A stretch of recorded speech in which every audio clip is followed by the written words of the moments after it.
Hello everybody, welcome to Tokyo on a beautiful day. And in these days you're looking up not at the sky, the clouds, the sun, but to see if there's a missile coming our way. Yeah, this morning we had kind of a scare.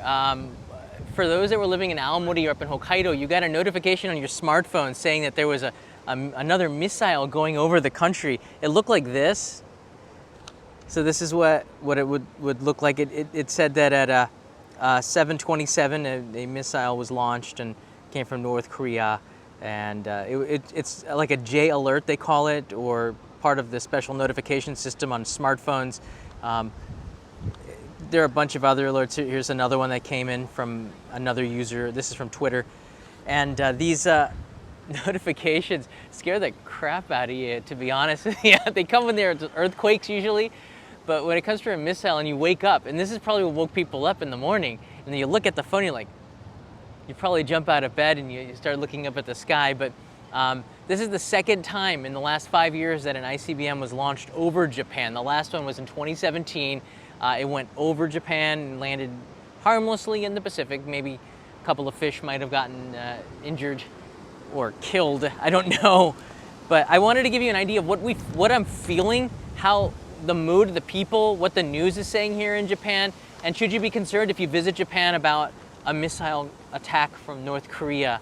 It's a legitimate thing to worry about, because this year alone, North Korea has launched 17 missiles, and 17 from 2019 to 2021, there were 17 launched, and just this year, which isn't even over yet, there's been 17. And we see it in the news. Probably the only one that you have noticed is the one that happened today, because that was the one that brought a lot of attention in the Western media. Basically because North Korea probably planned it pretty good.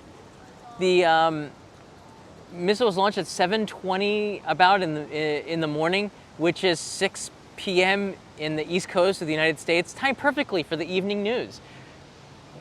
Kind of a coincidence there. But again, it went over Japan, going Mach 17, or 17 times the speed of sound, according to initial reports.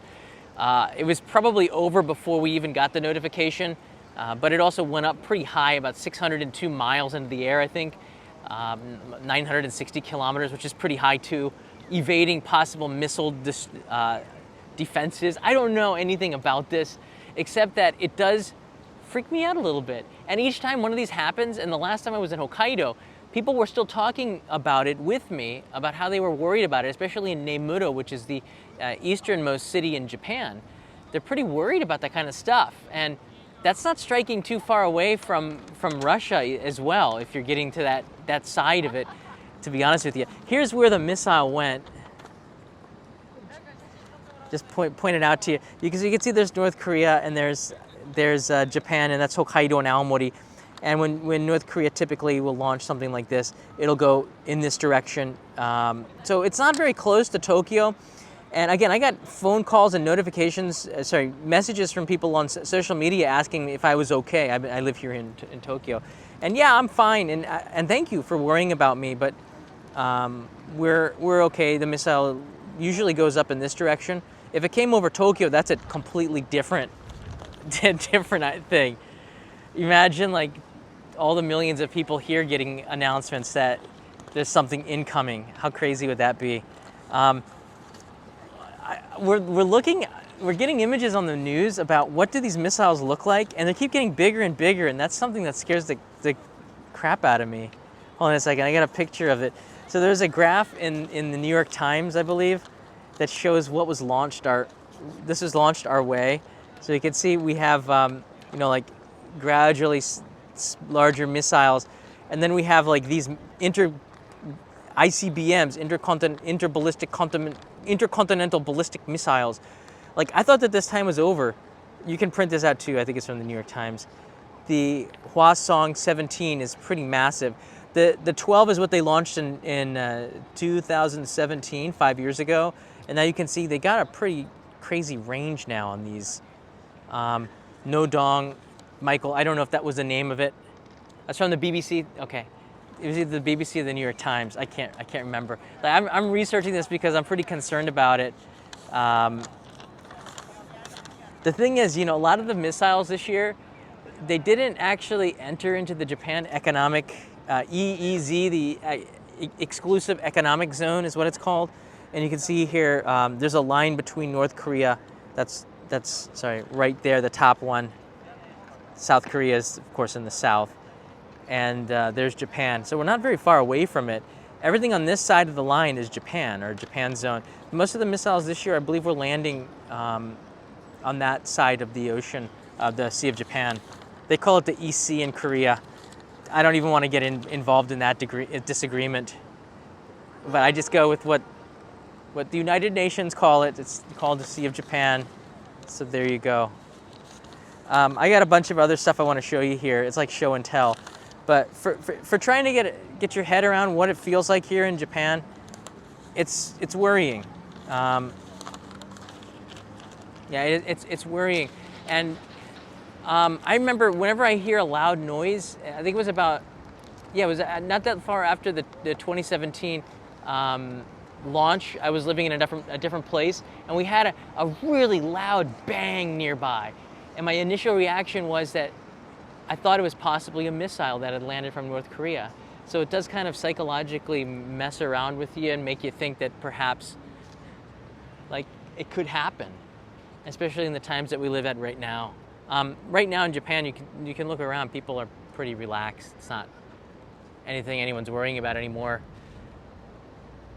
And the news, to be honest with you, has been showing us these missiles for such a long time. So we're kind of, I don't know, getting tired of it.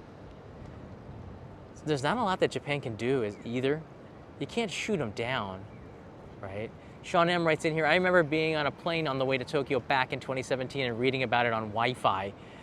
Yeah, that's crazy. I did not plan for that guy to walk through there. It looks more like Halloween.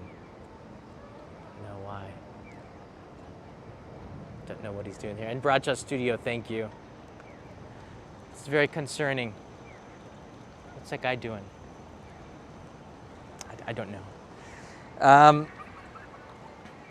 Here we got, the internet's been going crazy about this in particular. So apparently, I'm going to show you this image in a second. There's the weather satellites to Japan. If you can see really in the middle of the screen right there, so I can bring it up a little bit, there you go. There was this weird anomaly in the weather maps, and people on the internet, that's Hakodate right there. People on the internet were wondering if the missile had created this, cutting through the weather pattern, the ICBM. That's Hokkaido and that's Aomori. That's from 7:40 this morning. That's pretty crazy, right? I don't know. Do you think that was from the ICBM that they launched? Could that actually do something there? I don't know, but this is from the internet. Could be fake, but people are probably too small to do anything with the weather. That's my thought exactly, but like Twitter in Japan is huge here. I guess it's because the Japanese kanji, you get 160 characters or something. In Japan, that's like a book, right? So there's a bunch of, I guess, weird stuff on Twitter right now that's scaring people. But a lot of people are sharing their notifications that popped up on their smartphone. Recently, we've been getting, you might just be trolling. We've been getting more what to do in case of a missile strike, how to prepare for it, to go indoors, to stay down, and stay away from windows. The shrapnel will blow the window and the glass becomes dangerous projectiles. So this is the kind of stuff that's been coming into on the internet and to warn people. And this is what the TV looked like this morning around 7:40. The J alert right there, that's what that is up on the red bar. And that was on the screens for about an hour this morning with weird chimes. But I didn't hear anything out in the city. There were no alarms. And I had a lot of people contacting me on social media asking me, is Tokyo okay? Are you guys doing all right? And the answer is, yeah, we're cool. We're cool. Should you be worried about this? I don't think so. I think they're just trying to scare us, and it's working a little bit. I think it's working, but I don't think it's anything to be worried about, because there's nothing we can really do about it. Japan's response is to log complaints to various associations and organizations. I don't know what that can do. Japan can't shoot it down. They're not going to attack North Korea. There's not a lot that can be done. Sanctions, that's already being done now. All we could do is invite them to come here and see how beautiful Japan is, maybe, and say, look, don't ruin this. We have a nice country here, and we've got good sushi. It's almost as good as the kimbap that you have there, which is the Korean version, but I don't know what else we could do here. The Japan Self-Defense Force should be able to handle stray missiles, but they seem deliberate. I don't think this is just a stray missile. This is an ICBM going Mach 17. That's 17 times the sound, the speed of sound. How does anything that they could do catch up to that? I think we're at the point now where I don't think there's much we can do about it. It's going so fast, right? It's going so high and so fast. If you take a look at what could you do to defend yourself, I'm not sure what the Japan Self-Defense Force is, and they got a lot of self-defense up in Hokkaido, actually. Whenever I go up there, I see the Jeeps and the camouflaged vehicles, which you're not supposed to see because they're camouflaged, but if you're driving around and the lush green of Hokkaido with the wrong camouflage, it's easy to spot. Just saying, Self-Defense Force. I don't know. I think that perhaps we should start to consider this take this more seriously and have a better plan. This is the second time. So I got some stats for you. I'll leave this. I don't really have a long live stream here, but I just wanted to show you that we're all okay and there's not much of a problem. Here's some stats for you, and I got this off of reputable news outlets, New York Times, NHK. It's the 17th launch in 2022. It's the 17th, so it's been 34 since 2019 missile launches from North Korea. This might be the first one you've heard about in the last 5 years, but there's been a lot of missile launches from North Korea coming towards Japan, usually landing outside of our EEZ, or Exclusive Economic Zone, which is a pretty big zone, by the way. None in 2018. We didn't get any missile launches in 2018, but 6 in total have been launched over Japan since 1998. And again, the last one was 5 years ago. Think about that. If an intercontinental ICBM, intercontinental ballistic missile, is launched over your country, how do you feel about that? Like, what would you do? Imagine if North Korea launched those missiles the other way, over China, over Russia. What would be their response, right? I don't know what they would do. So perhaps Japan should do something other than just lodge a complaint. Maybe we should send them gifts and say, please don't do it. We have yubari melons in Hokkaido and they're really delicious. Here's a couple, just so you know what you're spoiling. Maybe you can win with kindness. I don't know how you can win with aggression. I don't know. What are your ideas? What should we do? NHK updated here, North Korea ballistic missile flight distance, longest distance ever. This one flew 4,600 kilometers over Aomori Prefecture and believed to have landed in the Pacific Ocean, 3,200 kilometers east of Tohoku. So this one only went a fraction of the distance it could possibly go. So there's news reports saying 4,600 and 4,500. I don't know. It's about 2,600 miles, I believe, which is pretty far. It's the first time since September 5 years ago. Let me see here. Anything else interesting? It's an IRBM, intermediate range ballistic missile class. And they'll know more information, I guess, or they won't, because no one's going to tell them. Japan can't go there and pluck it out of the sea. It's just too deep. And we don't know exactly where it landed, I think. It's just, what can you do? What can you do? Send flowers and candy, writes in Brandania. I'm on that. I'm willing to try that.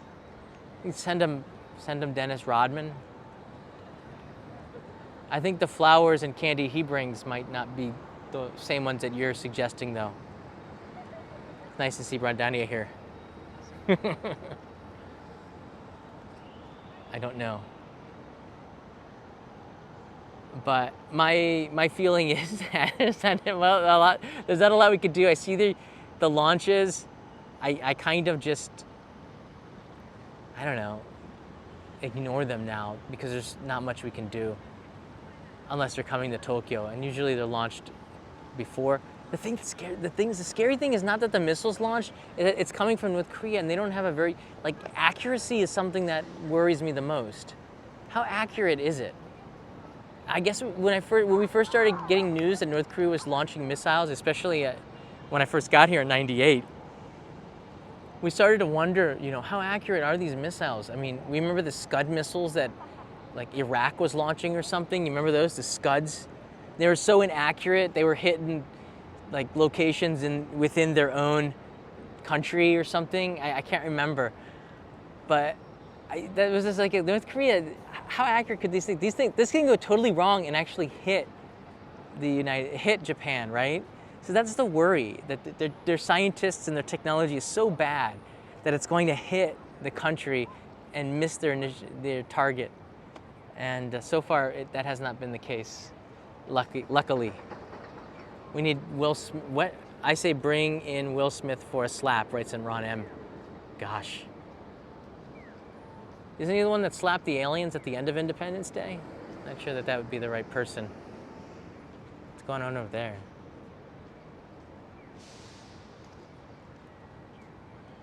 I love it how geeks will show their fists to show how tough they are.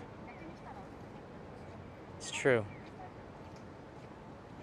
You can do more with a computer stroke than you can with a sword. Or a missile, for that matter. There you go, everybody. Tomorrow I'll be, maybe North Korea are like stormtroopers, always bad at accuracy. Probably. I don't know, but so far it's been harmlessly landing in the ocean, but there's not a lot that anybody can do about this kind of stuff.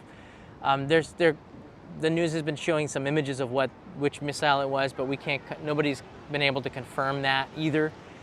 But what they're doing is, I guess, real-world testing. The escalation is real-world testing of these missiles in a war. Of what?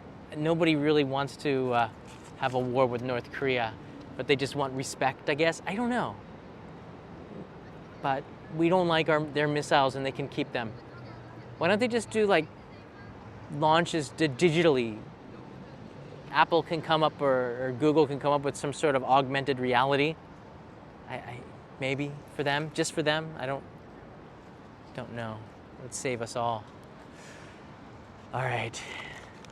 Yeah, if you have a question, you want to leave a comment. If you were in the area up in Hokkaido, you want to share a story, go ahead, leave it in the comments below. But historically, this day kind of messed up because of that, and people going back their normal lives, which is what I did. I'm actually here not for the missiles. I just bought the stamps for the Postcard Club. It's 150 years of railroads in Japan. There's the first train from Shimbashi to Yokohama, and people in the Postcard Club are going to get the Shinkansen streaming by Mount Fuji at top speed over the Fuji River, and one of these train stamps, which is pretty cool. And I'll send it from Shimbashi Station, which is where the first, that was the best maybe, the Shinkansen from 1964. I'll send this from Shimbashi Station, so it'll have a stamp from the first railway station in Japan, which is cool. Well, the first station for the first railway line. 1872 was the year of that. Yeah, this is a pretty nice looking postcard this month. And if you're on the Discord, you can go check out. I'll post a photo of what it looks like. It's a pretty cool one. But I love the stamps and the cancel stamps that say Japan on it, and sometimes the station, Tokyo Station, I usually send it from, or Hokkaido. The last one from the Kickstarter had a Hokkaido stamp on it, which is pretty cool. So I appreciate the support, guys. All right, take care, and we're all good to go. Missile, nothing in the air here, and there's some debate on whether or not it impacted the weather, but we don't believe it yet. Don't know, but we're good. See ya tomorrow in Kyushu. I'm flying to Kagoshima and might do an airport live stream in the morning. Bye, everybody. No panic. No problem.